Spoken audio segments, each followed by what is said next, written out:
You are a visionary, an entrepreneur, a business owner. You want to make money from your passion and create the freedom that you've dreamed of. But it's slow. The income is slow, the impact is slow, and the freedom is slow. And here's the kicker. You've actually never been busier. You're working longer than ever, burning through daylight, and your family have forgotten who you are. You're tired and frustrated and you can't even sleep well at night.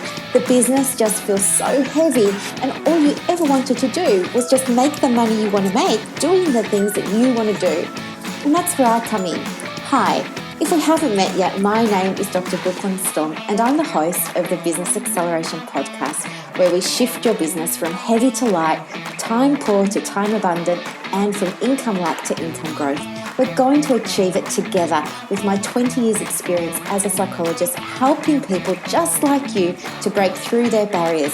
And we're going to throw in a little of the woo as well. So thank you so much for pushing play today. Let's begin. Welcome to another episode of the Business Acceleration Podcast. I am blessed today to be joined by one of my new favourite superstars. Her name is Emma Dunwoody. Hi, Emma, and welcome to the Business Acceleration Podcast. Oh, hi. Thank you so much for having me, Brooklyn. It's exciting to be here. Yeah, for me too, because you're talking about some stuff that I know my audience is super interested in and don't know a lot about at this stage. So we are so excited to have you here. Can you just start us off by telling us a little bit about who you are, who you help, and how you help them? Yeah, sure. So I am a qualified master coach and that's from a behavioural point of view. So like you being a psychologist, it's kind of the same thing in the fact that, not the same thing, but in the fact that understanding everything to do with human behaviour, so the brain, and I've done a lot of training. I'm qualified in a number of different profiling tools. So my obsession really is human behavior. Why do we do what we do, and how can we actively and consciously change that or do something different when we're not getting the results that we want to get? So this all, God, who am I? That's a massive question, and one that my work and my business has actually been the primary driver to answering. At the age of 28, I'm now 44. At the age of 28, I was diagnosed with depression and panic disorder and told by one of the leading specialists in Victoria that his opinion was I would never fully heal from this, but I would learn how to manage it. And in that moment, I have this defining moment of walking out of his office and thinking, well, that's not an option. Either life, that's it for me, or I'm going to find a way to heal myself naturally. So that's where all of this was sort of sparked from.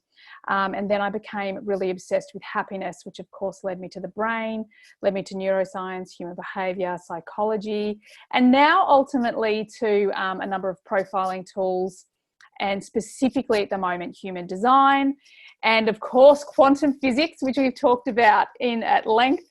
And what I do with all of this knowledge, experience, growth, healing is I work with clients every day to answer the big questions. Who am I? Why am I here? What is my purpose? And actually get them not only discovering the answers to those questions, but working with them to implement and align to those, actually live in alignment with who they are on the inside. So that's it, really. That's it. Yes. It's fascinating. Can you tell me a little bit more about human design? Yeah, sure. Okay. So I'll just take you back, because one of the big things for me is I came to human design a couple of times before really diving into it. And the reason why, and again, I know we've spoken about this in the past, is that when I first came to it, I felt like it was a little bit too woo-woo for me. And I was very science-based. I needed research, I needed results, I needed to see everything, all the science behind things. And when I finally came to human design, it was after a time in my life where I had another meltdown in my early 40s and been like, what do you mean? I've healed my mental health. I'm literally happy every day, no matter what comes across my path. I've gone back, restudied, created a business, become a successful entrepreneur. I'm raising two incredible children. I've, my husband and I had healed a marriage. So technically I should be happy, right? I should be happy. And I had this but I'm not, I'm not what I was at 28, but something's still not quite right. So I embarked on this year. I set themes for the year as opposed to, New Year's resolutions. And the theme that year was be me, back me, love me. And what happened that year is I started to do the things that were more aligned to me, the things that I always wanted to do, things like surfing. I took up surfing. I got back on a skateboard. I learned the guitar. I started looking at my business from a point of view, like, what do I actually want to be doing? And the biggest thing that I did that year was I went and walked the Camino de Santiago. And that's an 800-kilometre pilgrimage through Spain. And the whole purpose of this journey is to find yourself. So I'm like, right, I'm going to do this. I'm going to answer these big questions. And without trying to force it, I headed off with the intention to answer those big questions. Who am I? Why am I here? What is my purpose? Because I just knew on a really deep level that if I could answer those questions and be in alignment with them, then there's no way I couldn't be happy. Like, I would feel the happiness that I'd been looking for so long. So I went and I walked and I loved it. I learned so much about me, about life, and really found that I came back and I had this fairly good grip on answers to these big questions. I felt like they had been answered, or at least to a significant degree. And then human design came across my desk again for the third time, and I'd rejected it. I'd resisted it twice before in the past, especially because one of my profile, which is part of your design, is a 3-5, and a lot of the knowledge and literature out there on a 3-5 is basically like, it was terrible at the time. It was just like, give up. Life's going to be tough. It's going to be challenging. Don't, blah, blah, blah. And I was like, oh God, I'm not interested in anything that tells me that. I wouldn't choose to be on this planet and go through that and not enjoy that sort of a life. It doesn't make sense to me. So anyway, finally I came across human design and I started learning and getting deeper and deeper.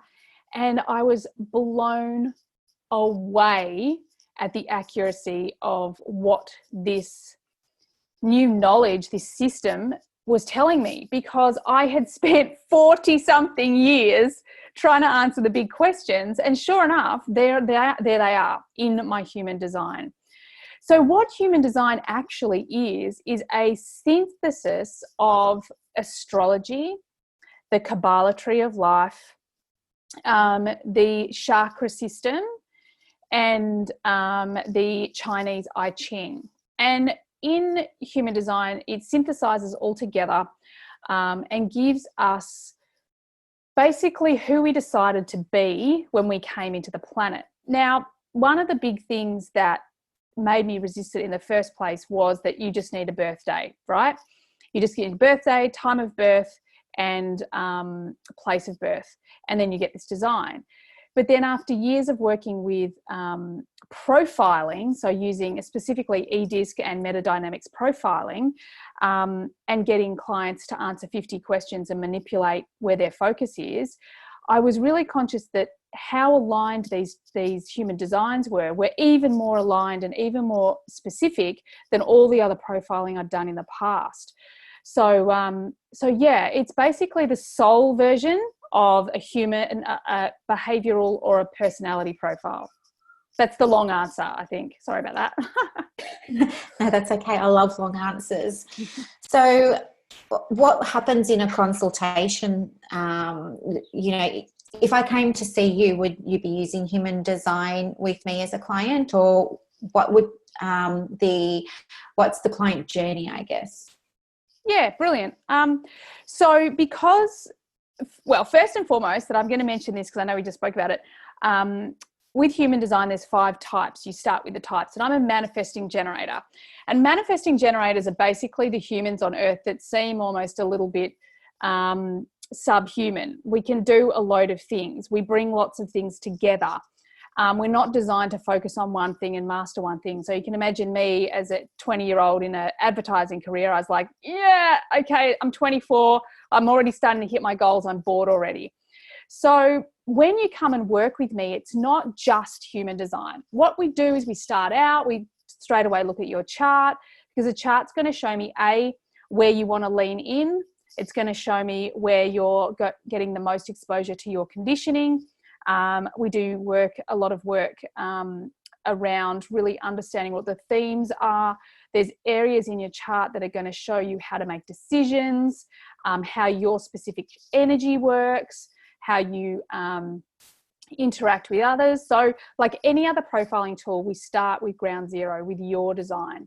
And then when clients, so I do an unpack just the same as I would for eDisc or for metadynamics, where we go through the chart, then we understand whatever significant issues you're facing at the time and how to deal with those issues.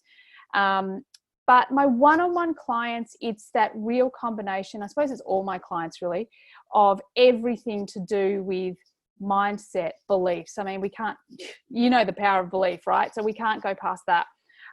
We talk about focus. One of my other favorite tools is human needs psychology. So we always use that as well. So when people come to work with me, it's the typical manifesting generator, although it's all underpinned with human design, or it's almost the ignition and the thing that's really going to serve my clients to move forward because it's their personal blueprint. There's a lot of other layers that are brought into the entire journey, because I don't believe that one thing will ever fix everything. What I do believe is we need to learn how to drive our own bus. We need to learn how to trust ourselves. We need to learn who we are. You know, one of the big things in human design is it's going to show you where your superpowers are. But I'm going to tell you that every single person that discovers their superpowers, we have to talk about their handbrake being in exactly the same place, because too often people use what they're good at and what that comes easily as an excuse not to face those things that their soul actually wants to learn, grow and evolve through. But yeah, so there's always going to be shadow work. There's going to be other layers of things, because I want my clients to always walk away from working with me with all the tools they need for when challenges do arise, you know, knowing that there is a gift in everything. There is a lesson in everything. There is a choice. You can be powerless or you can be empowered. So working with me is basically raising each individual's consciousness and getting them aligned to who they are on the inside. Okay, so that sounds really, really amazing. Is there a specific type of person that this is a really good approach for? I mean, is it something that suits everybody, or do you find that, you know, it tends to work better with some types than others? Yeah, good question. Look, I think it works with absolutely everybody, because one of the really cool things, I mean, obviously, one of the really cool things is that not only is it for you, but it's for others. So we use it a lot with our kids. Obviously, all my clients, we inevitably talk about their children or their relationships or whatever.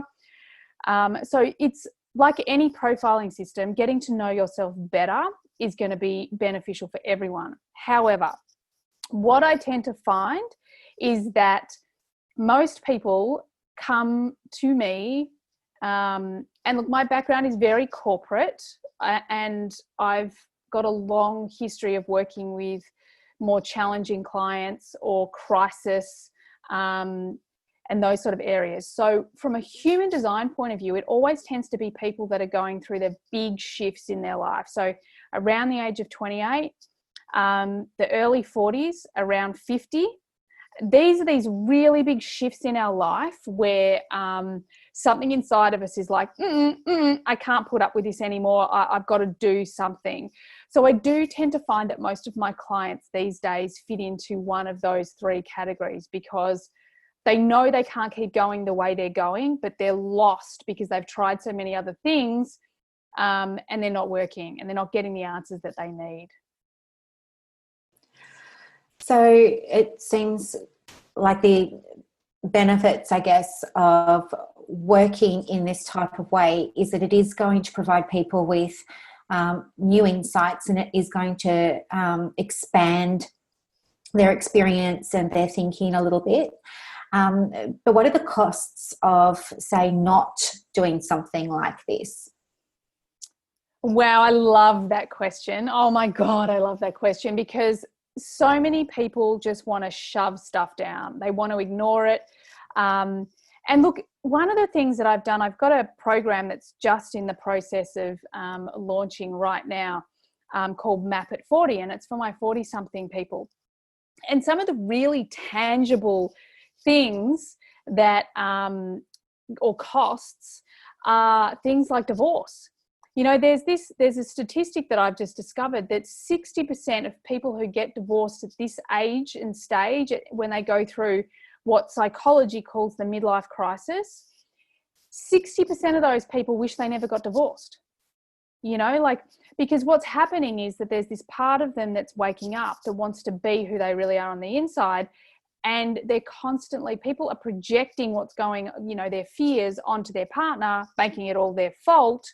And they're ending up having a divorce. And look, both my husband and I, we've been through this ourselves. So I get it professionally, working with people every day, but I also get it from a personal point of view. So the costs are really significant. Another thing that you see with the younger people is, well, inevitably I'll see them at around 40, is that they're choosing in their 20s to follow the career that they think they should follow, as opposed to creating a life that is actually speaking to them, that's calling them forward. And ultimately, it's going to end in physical health issues, whether it is depression or anxiety. Of course, I work with a lot of people with mental health concerns, because it is our internal guidance system. And you know this, our internal guidance system trying to get our attention to say that we are out of alignment. This is not working.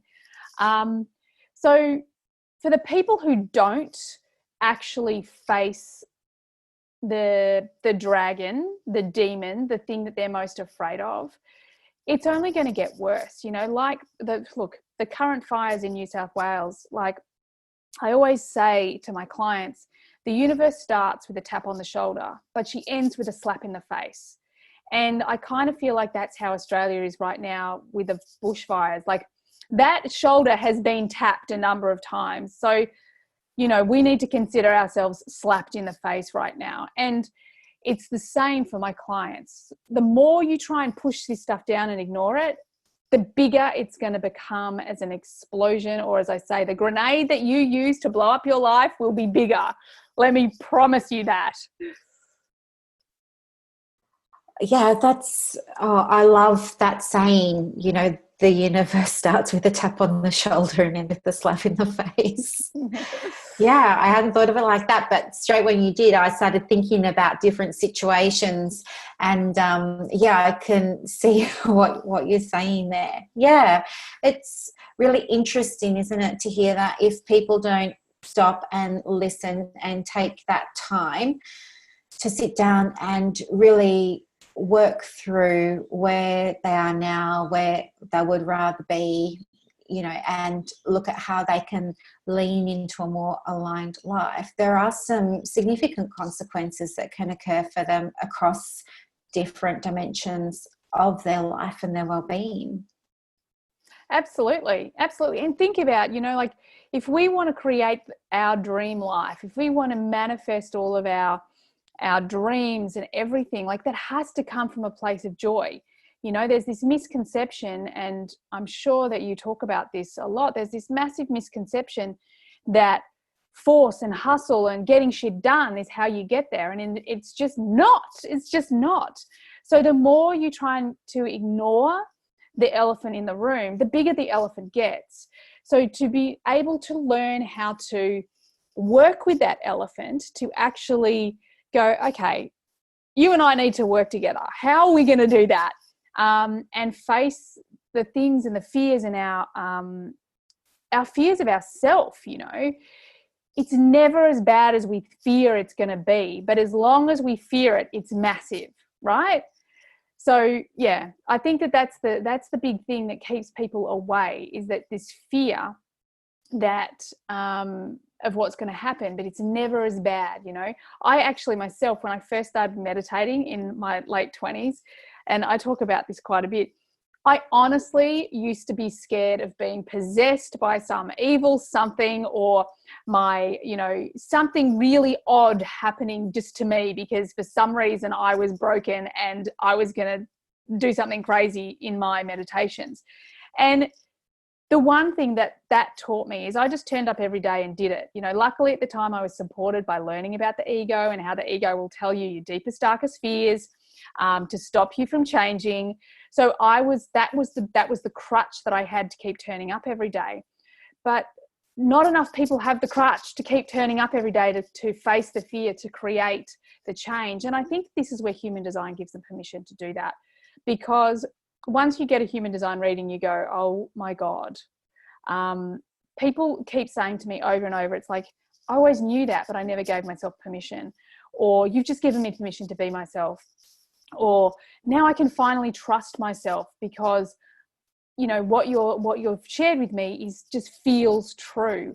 So the thing about human design is it's never going to tell you anything you don't know about yourself, but it's certainly going to give you permission to be you, back you, and love you, and keep moving forward despite ego. And I'm just thinking too about, this topic of fear. And you mentioned before about the importance of working with, your shadow self. And I was just wondering, do people have fears around working with that side of things? Absolutely. Oh my goodness. I would say that the shadow work is the hardest thing that my clients, and I've been doing shadow work longer than I've been doing human design. And it's the thing that my clients resist. It's the thing that I hear the most many excuses about, but it's also the thing that I see the most profound change in.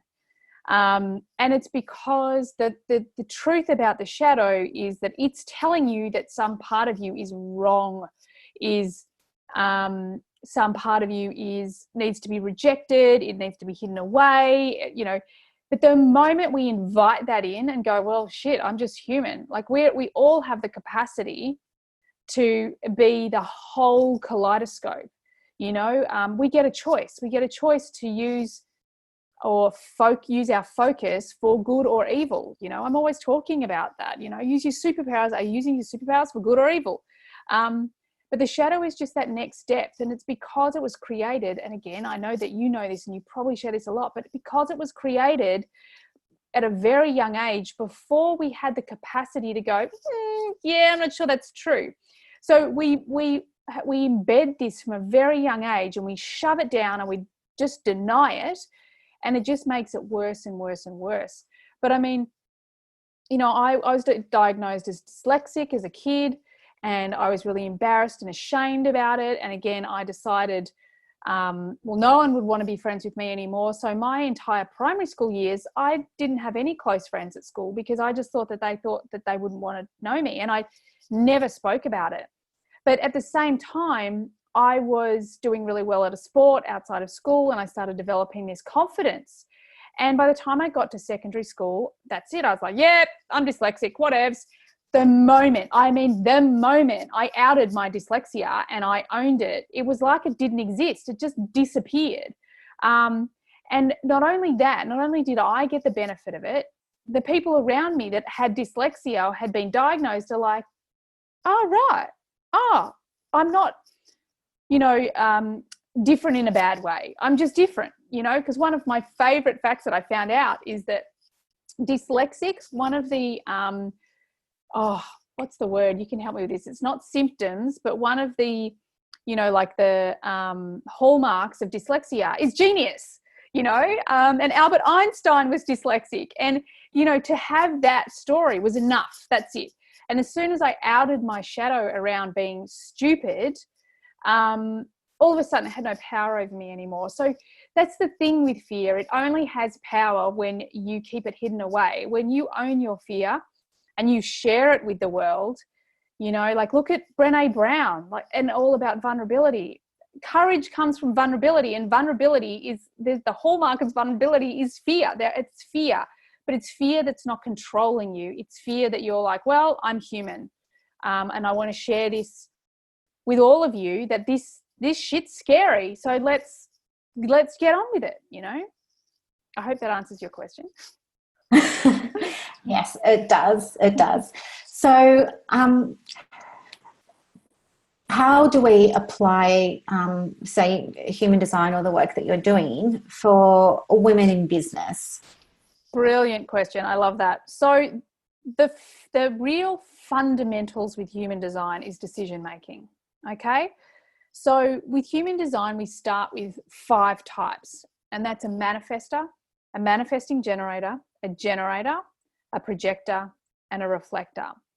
And these 5 types have specifically different ways to make decisions.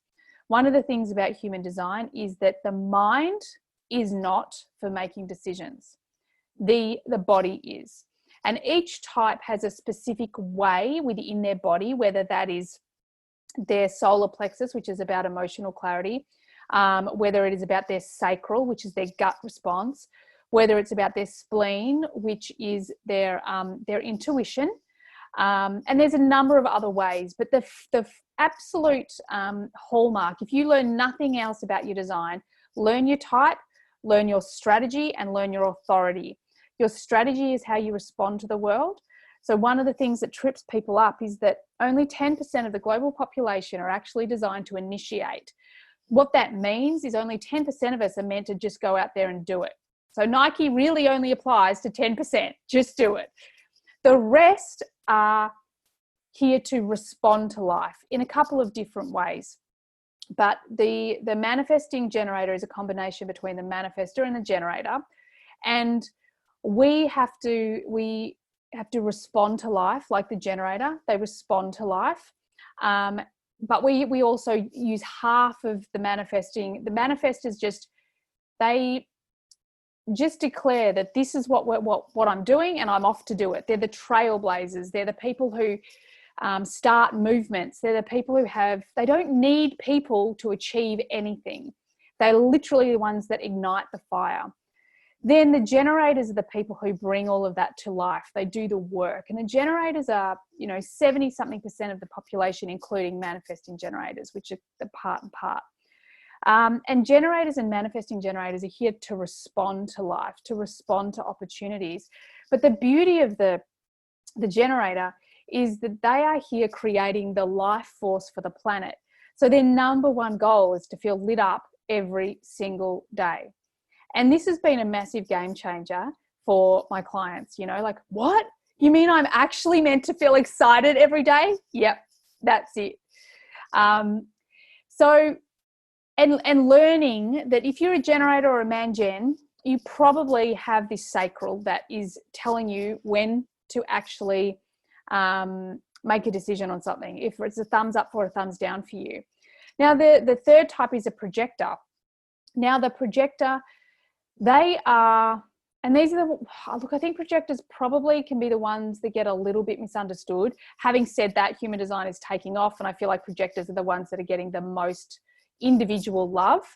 And the projectors their decision making comes from waiting, or at least from whatever their authority is, but their strategy is all about waiting for an invitation. And this is a massive game changer. And for all of you projectors out there, I'm married to one, and first reaction is, stuff that, I'm not waiting. But the thing about projectors is that they have a real gift, a real genius, something very specific, and they can see the world in more detail than others. And they're here to be guides. They're here to really make sure that, let's say the manifestors ignite the fire, the generators and the man-gens get in there and really light that stuff up. And what the projectors are here to do is lead from the middle, like really go, okay, have you thought of that? Look over there, da, da, da. And they create the hacks. They create the better ways of doing things. And they have something very specific to do. But learning to wait for that invitation is an absolute game changer. For projectors, what is your thing? What is that one thing that you want to obsess over every day? Because that's what you need to focus on and talk about. Never, ever, ever try to, sales from a marketing promotion point of view can be really challenging for projectors. because they feel like, far out, I've got all the answers, but no one wants to hear them from me. So learning to wait for that invitation and how you go about what you're doing while waiting is really important. And then we've got the reflectors, and reflectors are less than 1% of the population. And look, I've only come across a couple myself, but these are people who are literally the chameleons on our planet. They are the people who are designed to be a part of a community, to reflect back where that community is at. And being a reflector, again, there's a lot to know about them. They're magical, they're beautiful, they literally flow with life. And when they're in alignment, they are just crazy magical.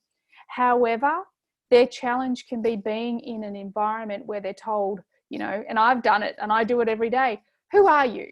And what are you doing here? Well, those questions are going to massively challenge them, because they are whoever they are around. And that's why they came into this world. They're incredibly empathetic. They can see life from every angle and feel life from every angle. But there's some incredible reflectors out there in, you know, the social media space and the podcasting space that just are great role models for those out there that are reflectors. This is so interesting.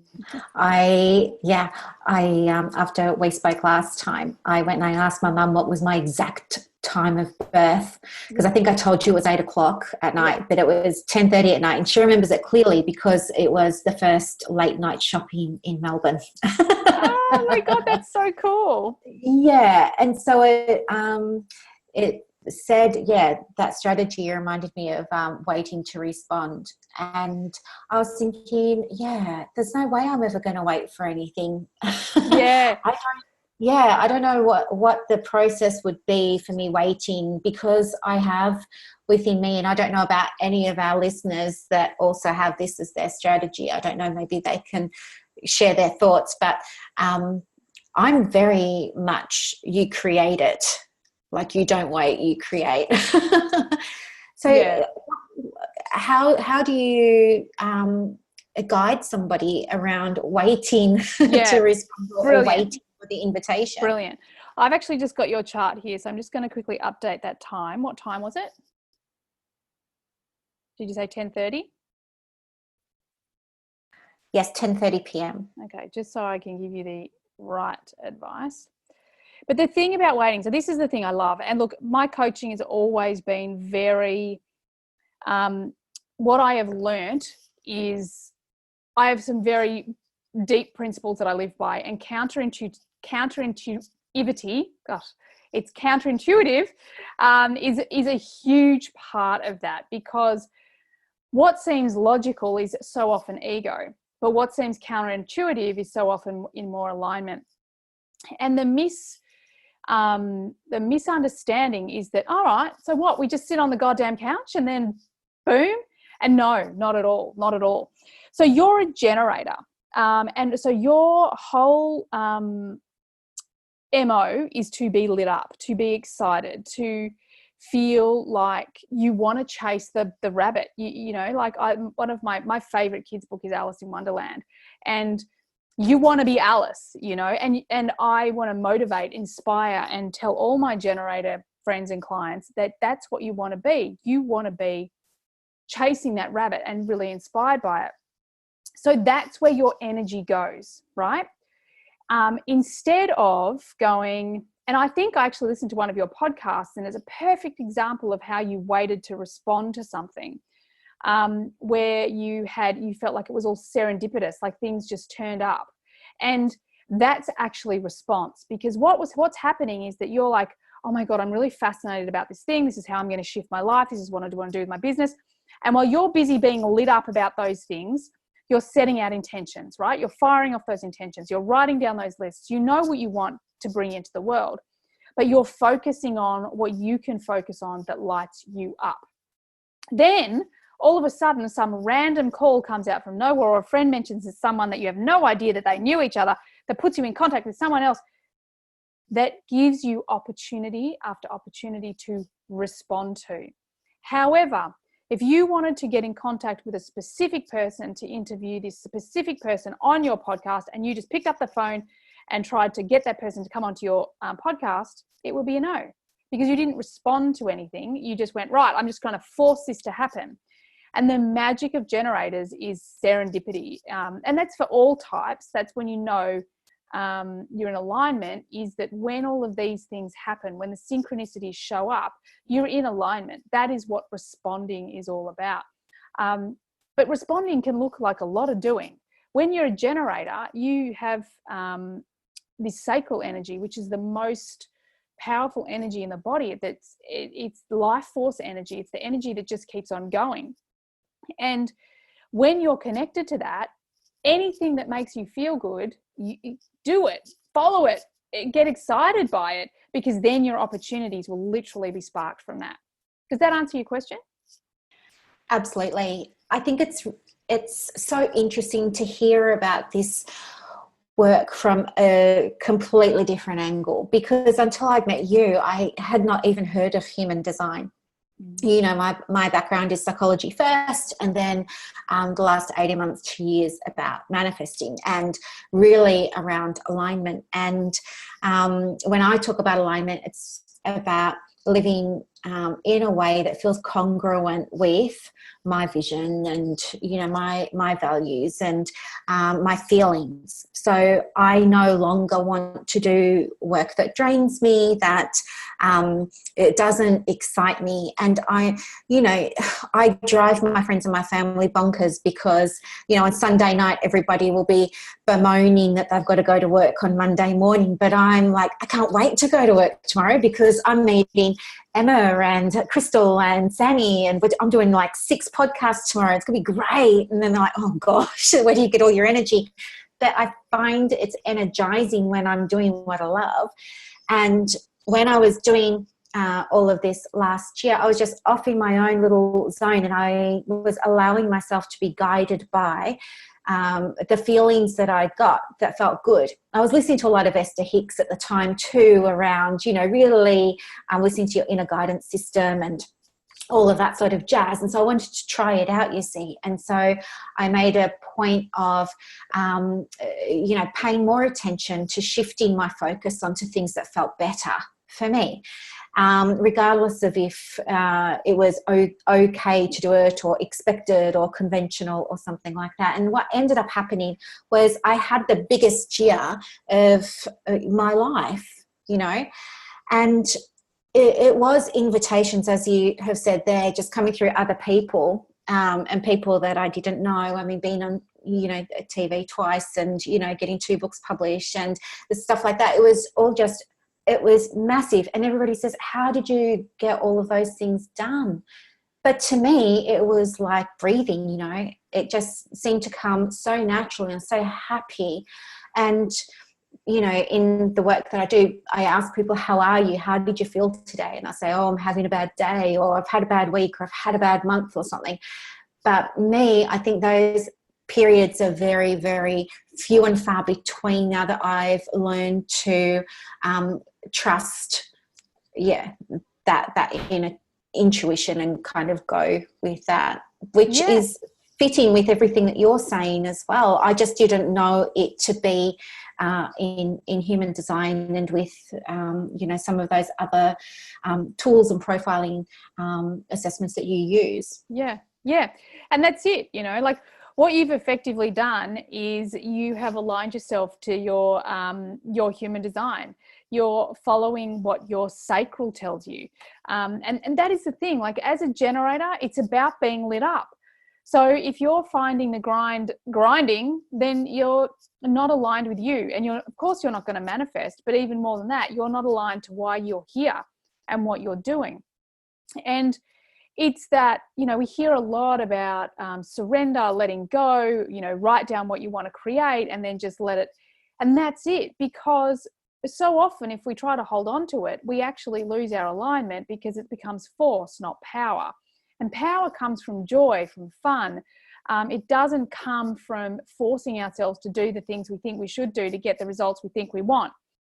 It comes from this feels good. And one of the things often I will get challenged on, well, there's going to be tough things in life. Yes, there is, always, because we came here to evolve. But in every single moment, we have a choice to feel powerless or empowered. And when we feel empowered, we feel good on the inside. Even though whatever we're being faced with, I mean, I've just shared with you over the last few days, my mum and my in-laws live in the fire zone. So, and we've been down here. So we had a terrifying text message come through a few days ago that said it's too late to leave. Basically, take shelter while the fires come through. We've got 2 young kids and my mum and my in-laws and dogs, and we got evacuated back. So we went back to, luckily we got out, we went back to Sydney. We've just come back down here. So this is not like I'm at the fair and having a fun time. However, I've done it from a place of alignment where I'm empowered. So what can we do? What do we need to let go of? Like we don't watch the news. We don't partake in catastrophizing, which happens a lot. Like I've had client after client contact me because they're watching too much on their Insta stream. Like, stop it. It's really important that we do the right thing for the country on every level. This is awful, but us sitting around looking at these images is not serving us. So we have to choose to be empowered, not powerless. So I think this is the big thing that people misunderstand, is that you can be in alignment and face really hard challenges, but it's just that you have to find, okay, what feels better than this? As a generator, or for me as a manifesting generator, I am the Energizer Bunny. So I just get involved. I get stuff done. I'm consciously, thinking about what can I give my kids to be thinking about or focusing on, or who am I role modeling? So this is from an empowered state. So I think that this is the thing that I want people to really understand, is that we can be aligned no matter what we're facing. We can feel better than really crap no matter what we're facing. And look, I know that firsthand. Again, in human design, I'm this specific profile that's called a 3-5, and it's all about trial and error. It's all about learning, but really having life bump into you. And no wonder I have the experience I have, both personally and academically, because I've faced so many things and not got it right so many times. But I've learned that they're all lessons. Like, I'm either winning or learning. And this is the thing that I want people to learn, is that what these things do is they empower you to make better choices, to feel better most of the time, or feel good most of the time. And know that you're in the driver's seat. It's not happening to you, it's happening through you and for you. That's so amazing. I love what you said about, you can still be in alignment, but still face challenges. Because I think, yes, there is a misconception there that, well, if I'm in alignment, nothing bad should happen to me. And, why is my husband leaving? And why are clients not lining up at the door to enroll in my courses and my services and things like that? Challenges are going to happen, and it's a natural part of universal law. We're always in a state of flux. Things are always changing. Yeah. It's how we respond to those things, and we can absolutely find ways to feel better or ways to think differently about those sorts of things. Everything is neutral. It only becomes a thing when we attribute a meaning to it. And I guess in a nutshell, that's kind of, where it's at. But I want to, before we wrap it up, can you please tell everybody how they can get in contact with you? Because I'm sure they're going to be knocking down your door to find out a little bit more about what you do and how you do it, and how they might be able to get started with you. Yeah, sure. Awesome. So, well, number one is my podcast is the Human Design Podcast.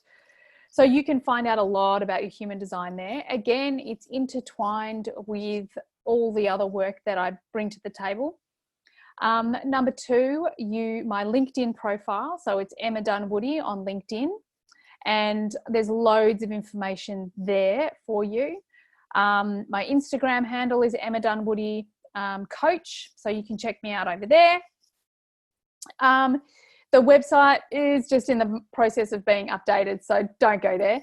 And we're just actually launching a couple of programs at the moment. One is the Human Design Experience, and the other one is MAP at 40 for my 40-somethings. So if you go and find me on any of those places, there will be links for those to sign up for wait lists. Because they're launching this month, which is very exciting. I think that's all the places you can find me. That's so exciting. So I'm going to put all of Emma's contact details in the show notes for you, so that even if you're listening 12 months after this podcast has been released, you'll still be able to find her and connect with her and talk more about human design and everything else that Emma's offering, because you're always growing and adding more things, aren't you? Exactly. Exactly. And trust me, there will be so much more. I'm manifesting generator over here, always wanting to do more. Right. Yes. I love it so much. Thank you so much for being on the program. I really appreciate it. And on behalf of the audience, I'm sure they massively appreciate it as well. Oh, thank you so much, Brooklyn. I'm so grateful to be here. I love talking about all this stuff. I love talking to you about all of this stuff. And I between us both and everyone else in the same game, I'm sure we're doing our part to make this planet a better place. So thank you so much.